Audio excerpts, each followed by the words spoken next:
नमस्कार कोपरगाव, मी Shaukat Pathan news NMP मध्ये आपले सर्वांचे पुन्हा एकदा स्वागत। तर प्रेक्षकांनो, आजचा आपला विषय आहे कोपरगाव नगरपालिका निवडणूक सन 2025 उमेदवार आणि पत्रकार संवाद, प्रभाग विकासावर आधारित प्रश्न आणि उत्तरे।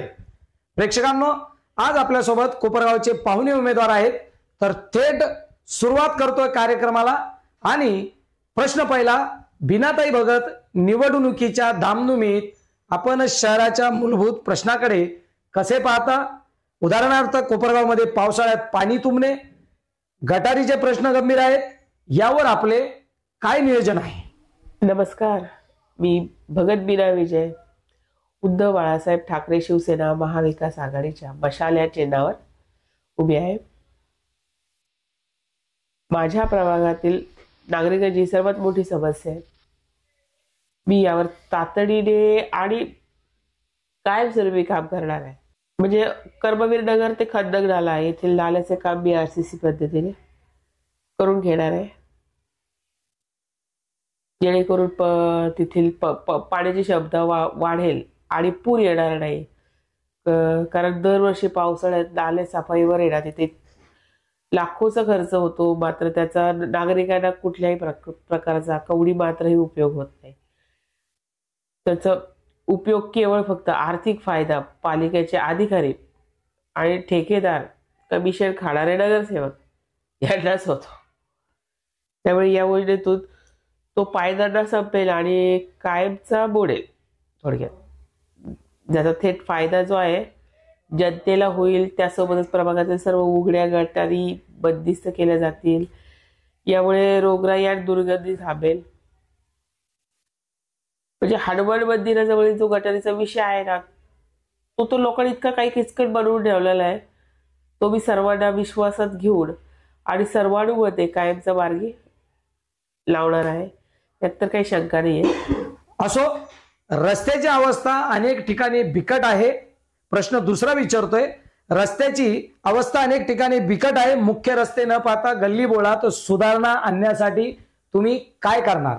माझा विकास केवळ मुख्य रस्त्यावर केंद्रित असेल। प्रभागातील सर्व गल्लीतील रस्ते, मग ते पेवर ब्लॉक, डांबरीकरण किंवा कॉन्क्रिटीकरण असो, याचे काम मी उच्च दर्जाचे केले जाईल। नागरिकांना दळणवळणाची कोणतीही अडचण येऊ देणार नाही। कारण माझ्यासोबत आता नगराध्यक्ष पदासाठी स्वप्ना भरत बोरे जोडीचे, तसेच माझे जोडीचे नगरसेवक मधुकर पवार पण आहेत। प्रश्न तिसरा करतोय, प्रभागात अनेक नागरिक सरकारी जागेवर अनेक वर्षापासून राहत आहेत, त्यांच्या घराच्या सुरक्षेचा प्रश्न हा गंभीर आहे, यावर आपले धोरण काय असेल? हा नागरिकाचा भावनिक आणि सामाजिक सुरक्षेचा प्रश्न आहे। निवडणुकीनंतर सरकारी जागेवर राहणाऱ्या माझ्या सर्व नागरिकांचे काम कायद्याच्या चौकटीत राहून कायमस्वरूपी करण्याचा माझा प्राधान्यक्रम असेल। त्यांना हक्काची घरं मिळवून देण्याचा प्रश्न चौथा करतोय, प्रभागातील सार्वजनिक सुरक्षा आणि सुविधांसाठी तुम्ही काय उपाययोजना करणार किंवा तुमचे काय विचार असणार आहे, काय धोरण असणार आहे? मी प्रभागामध्ये जागोजागी सोलर विद्युत खांब उभे करून लाईट लावणार आहे, त्यामुळे रात्रीच्या वेळी सुरक्षितता वाढेल आणि तसेच विजेच्या बिलाचा ताणही कमी होईल, लोकांचं थोडंसं आर्थिक बचतही होईल। तसेच दत्त मंदिर, शिव मंदिर आणि चर्च या महत्वाच्या ठिकाणी खासदार निधीतून सभा मंडपाचे काम पूर्ण करण्यासाठी मी प्रयत्न करणार आहे।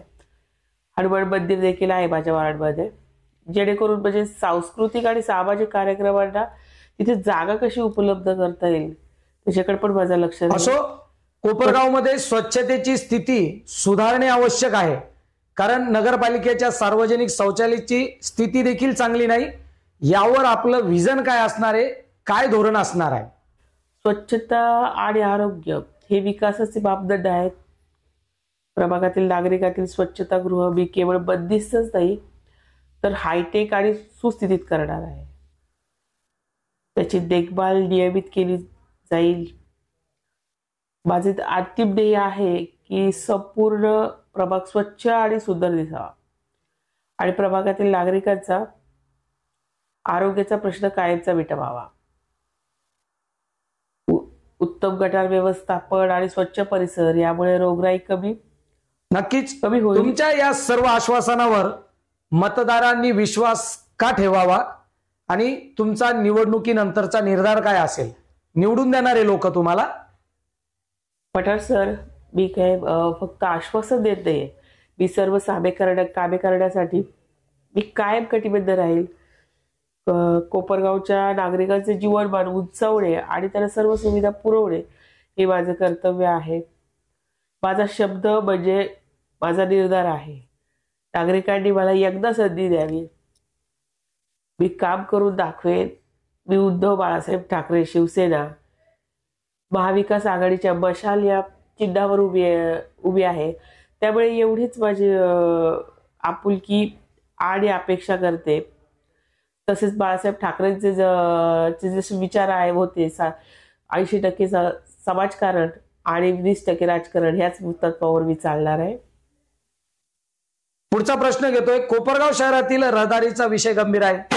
याबाबत तुमचे विचार आणि उपाययोजना काय असणार आहे? कारण गंभीर प्रश्न आहे रहदारीचा. ट्रॅफिक फार जाम हा होते. प्रश्न केवळ महत्वाचाच नाही तर कोपरगाव शहराच्या रोजच्या जीवनातील सर्वात मोठी समस्या बनला आहे.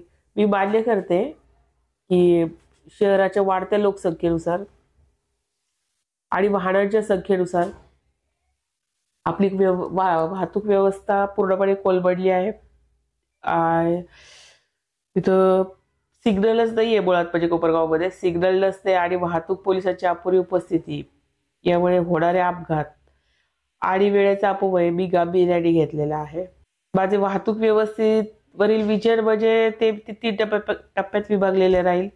पहिला तर काय, तिथं तातडीची उपाययोजना म्हणजे पीक अवर्समध्ये पोलीस दल, शहर पोलीस आणि जिल्हा पोलीस अधीक्षक SP यांच्याशी समन्वय साधून सकाळी आणि संध्याकाळच्या शिखर वेळेत मुख्य चौकामध्ये नियमित आणि पुरेशी वाहतूक पोलीस म्हणजे ट्रॅफिक पोलीस तैनात करण्यासाठी तातडीने